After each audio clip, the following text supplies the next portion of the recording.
এত কন্ডিশনালিটিস নিয়ে IMF এর আমার ইকোনমি আমি চালাতে পারবো।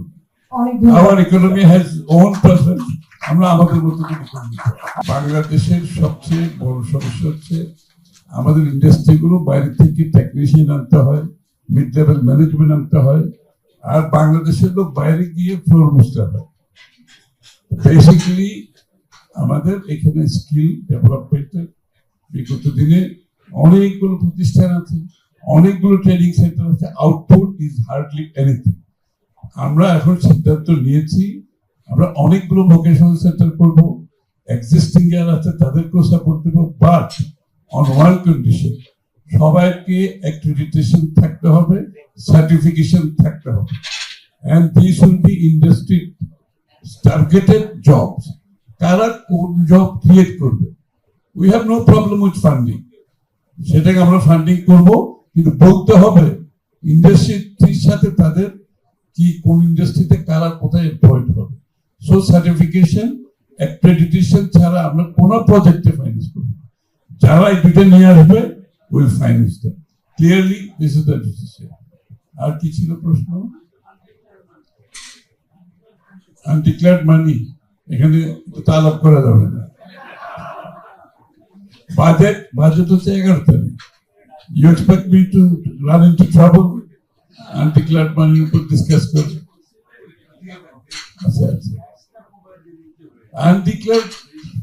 Undeclared money and dark money, অনেক difficult subject.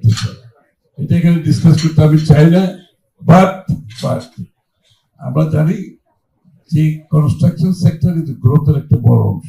We understand. সুতরাং আমরা ওয়ার্কআউট করতেছি এখানে কি করা যায়। Let's see how we can do.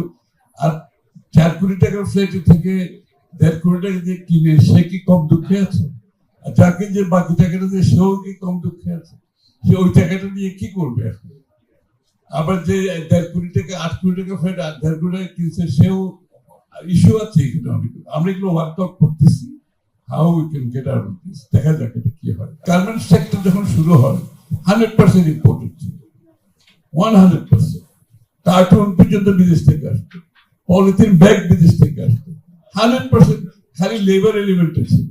আজকে গার্মেন্টস সেক্টর তো ওই জায়গায় নাই। সুতরাং আপনাকে তো শুরুতে আমি যদি বলি তুমি ভ্যালু এডিশন ছাড়া কোনো প্রোডাক্ট করতে, আমার ইলেকট্রনিক সেক্টর, আমরা ওদেরকে যদি সাপোর্ট, আমি যদি ওদেরকে বলি যে একটা ভ্যালু এডিশন করতে হবে, পারবে না। ভ্যালু এডিশন কেউ জোর করে করবে, মার্কেট ডিটারমিনস দ্য ভ্যালু এডিশন। আপনি যখন একটা প্রোডাক্ট আপনি বিক্রি করতে থাকেন, এটা যখন ইন্টারন্যাশনাল মার্কেটে অ্যাক্সেস পায়, অটোমেটিক্যালি ভ্যালু এডিশন গুলো মার্কেটে আসে। কার্টুন ফ্যাক্টরি কেউ কাউকে করতে পারে না, পলিথিন ফ্যাক্টরি কেউ কাউকে, টেক্সটাইল কেউ কাউকে করতে পারে না। এগুলো হচ্ছে তো বাংলাদেশে। সুতরাং মার্কেট ডিটারমিনস। বাট কিন্তু আমি আই এগ্রি দ্যাট এখানে যে ডিফারেন্সিয়াল গুলো আছে এগুলো প্রোটেকশনের দিকে, আবার অন্যদিকে ইনসেন্টিভাইজ করতে হবে, যাতে ইন্ডাস্ট্রি গ্রো করতে হবে। আমরা কিন্তু ইন্ডাস্ট্রিয়াল র মেটেরিয়ালকে এনকারেজ করতেছি, এখানে যাতে কোনো প্রেশার না থাকে।